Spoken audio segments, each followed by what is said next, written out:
بسم اللہ الرحمن الرحیم۔ ہمارا آج کا موضوع ہے کہ ذی الحجہ کے 10 دن کیسے گزاریں۔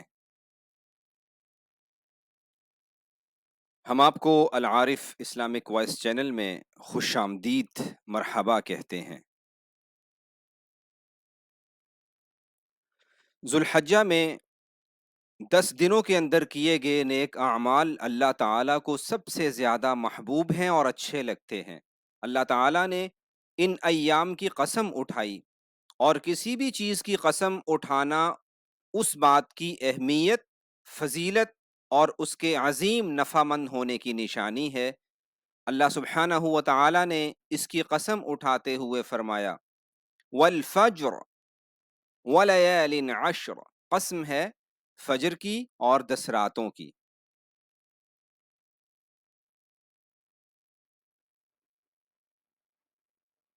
ان 10 دنوں میں کیے گئے اعمال صالحہ اللہ تعالیٰ کو سب سے زیادہ محبوب اور اچھے لگتے ہیں۔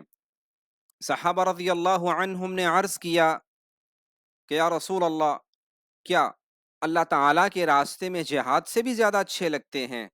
تو رسول اللہ صلی اللہ علیہ وسلم نے ارشاد فرمایا، ہاں، جہاد فی سبیل اللہ سے بھی زیادہ۔ البتہ ایک لحاظ سے جہاد فی سبیل اللہ کا ثواب بڑھ جائے گا، اور وہ یہ ہے کہ ایسا شخص جو اپنا مال، اپنی جان لے کر اللہ کی راہ میں نکلے اور پھر کچھ بھی اس میں سے واپس نہ آئے، سب کچھ لٹا دے۔ دوسرا، ان 10 دنوں میں نیک اعمال اللہ کو کیوں اچھے لگتے ہیں؟ اس لیے کہ اللہ کے نبی نے بھی گواہی دی کہ اللہ تعالیٰ کو ان دنوں میں اعمال بہت زیادہ پسند ہیں، اور انہی دنوں میں نیک اعمال کرنے کی نبی علیہ الصلاۃ والسلام نے بھرپور ترغیب دی۔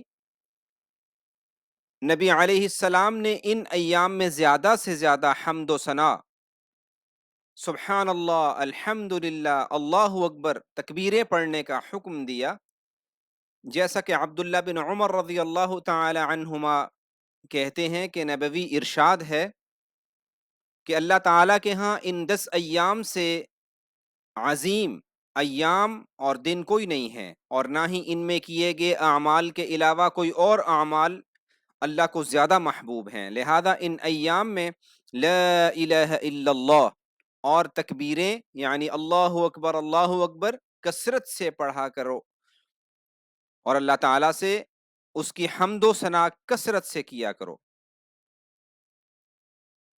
حضرت عبداللہ بن عباس رضی اللہ عنہما سے روایت ہے کہ اللہ کے نبی نے ارشاد فرمایا کہ آپ لوگ عشرہ ذو الحجہ میں کثرت سے پڑھا کرو سبحان اللہ، اللہ اکبر، لا الہ الا اللہ۔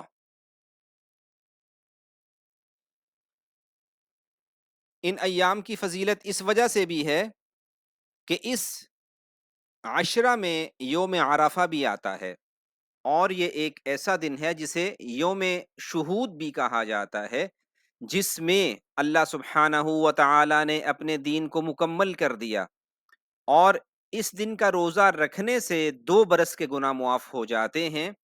اور اسی عشرے میں یوم قربانی بھی ہوتا ہے، جو سال بھر کے دنوں میں سب سے عظیم دن ہے، اور یہی حج کا دن بھی ہوتا ہے۔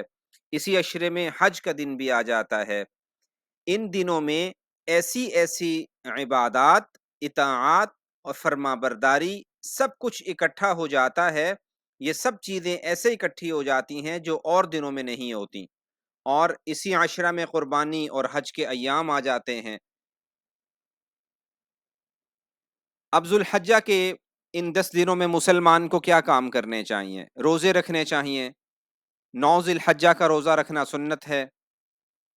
اللہ کے نبی صلی اللہ علیہ وسلم نے ان 10 ایام میں عید کے علاوہ روزہ رکھنے کا بھی فرمایا، اور ان 10 ایام میں نیک اعمال کرنے پر ابھارا۔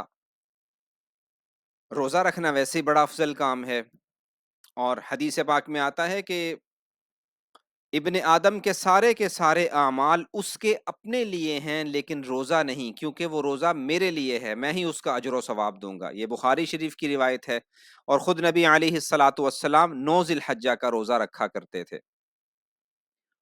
تکبیریں کہنا ان 10 ایام میں مساجد میں، راستوں، گھروں میں اللہ تعالیٰ کا ذکر کچھ نہ کچھ بلند آواز سے کرتے رہنا چاہیے۔ لا الہ الا اللہ، الحمد للہ کہنا چاہیے، تاکہ اللہ کی عبادت کا اظہار ہو، اس کی عظمت، اس کی تعظیم، اس کی بڑائی کا اعلان ہو۔ مرد کچھ اونچی آواز سے کہتے رہیں، خواتین آہستہ آواز میں کہیں۔ حضرت ابن عمر اور حضرت ابو ہریرہ رضی اللہ عنہما ان 10 ایام میں بازاروں میں نکل جایا کرتے تھے اور کچھ تھوڑی سی اونچی آواز میں تکبیریں کہا کرتے تھے، تاکہ کچھ نہ کچھ لوگوں کے کانوں میں تکبیریں پڑیں، ان کو بھی یاد دہانی ہو، انہیں تکبیریں کہنا یاد آ جائے۔ ان 10 دنوں میں نیک اعمال کرنا اللہ کو بڑا محبوب ہے۔ ان دنوں میں اطاعت، نیکیوں کا اجر و ثواب بھی اللہ تعالیٰ کی طرف سے زیادہ ملے گا۔ ہمیں چاہیے کہ ان افضل، بہترین ایام کو اللہ کی اطاعت و فرما برداری میں گزارتے ہوئے نماز، قرات، قرآن، تلاوت، ذکر، اذکار، دعا، صدقہ، خیرات اور والدین سے حسن سلوک، نیز اسی طرح کے دوسرے خیر و بھلائی کے کاموں کا خاص اہتمام کرتے رہیں۔ پھر قربانی آ جاتی ہے۔ اسی عشرہ کے اعمال صالحہ میں قربانی اللہ تعالیٰ کا تقرب اور قربت حاصل کرنا بھی شامل ہے، کہ قربانی کی جائے، اللہ کی راہ میں مال خرچ کیا جائے۔ فَصَلِّ لِرَبِّكَ وَانْحَرْ، نماز پڑھتے رہیے اور قربانی بھی کیجیے، اللہ کا حکم ہے۔ پھر جو کچھ انسان سے گناہ ہو جاتے ہیں ان 10 دنوں میں مسلمان توبہ بھی کرے، کیونکہ توبہ کرتے ہی انسان اللہ کی طرف واپس پلٹ آتا ہے، گناہ سے دور ہو جاتا ہے، توبہ سے پلٹ آتا ہے۔ تو جب بھی گناہ ہو جائے تو یہ نہ سوچیں کہ توبہ کا فائدہ کیا ہوگا، فائدہ یہ ہے کہ یہ توبہ اس گناہ کو فوری طور پر مٹا دیتی ہے۔ صدقہ خیرات کرتے رہنا بڑے ثواب کا کام ہے، ان دنوں میں خاص خیال رکھ لیجئے۔ اللہ کے نبی کا ارشاد ہے کہ صدقہ اللہ کے غصہ کو ٹھنڈا کر دیتا ہے، صدقہ جو بندہ کرتا رہتا ہے اللہ اسے بری موت سے بچا لیتے ہیں، صدقہ برائی اور بدبختی کے 70 دروازے بند کر دیتا ہے، صدقہ قبر کی گرمی کو دور کر دیتا ہے، اور قیامت کے دن ہر مومن اپنے صدقہ کے سائے میں ہوگا۔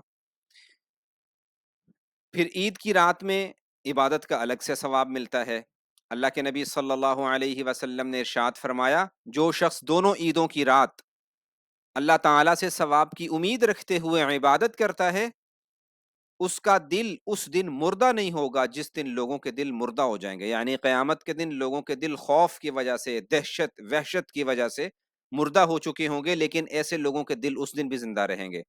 پھر ان 10 دنوں میں، اس عشرہ کے ان 10 دنوں میں روزانہ، روز اگر کوئی بندہ روزہ رکھتا ہے تو اسے ایک دن کا روزہ ایسے ہے، جناب رسول اللہ صلی اللہ علیہ وسلم نے ارشاد فرمایا، جیسے ایک سال کا روزہ، ایک سال کے روزے رکھنے کا ثواب، ایک دن کا روزہ ایک سال کے روزے رکھنے کا ثواب، اور 9 ذی الحجہ کا روزہ تو 2 سال روزے رکھنے کا ثواب، 2 سال کے اللہ گناہ معاف کر دیں گے۔ تو یہ انتہائی اہتمام والے دن ہیں، ان میں ساتھی ضرور بھی ضرور جتنے اوقات اللہ کی راہ میں لگا سکتے ہیں۔ یاد رکھیں کہ نیکی کرنا مشکل ضرور ہوتا ہے، لیکن نیکیاں باقی رہ جاتی ہیں، اور جو عارضی تکلیف ہے وہ ختم ہو جاتی ہے۔ والباقیات الصالحات خیر عند ربک، یاد رکھیے اللہ کہہ رہا ہے کہ یہی نیک اعمال، یہی نیکیاں ہمیشہ باقی رہ جانے والی ہیں۔ اللہ ہمیں عمل کی توفیق عطا فرمائے۔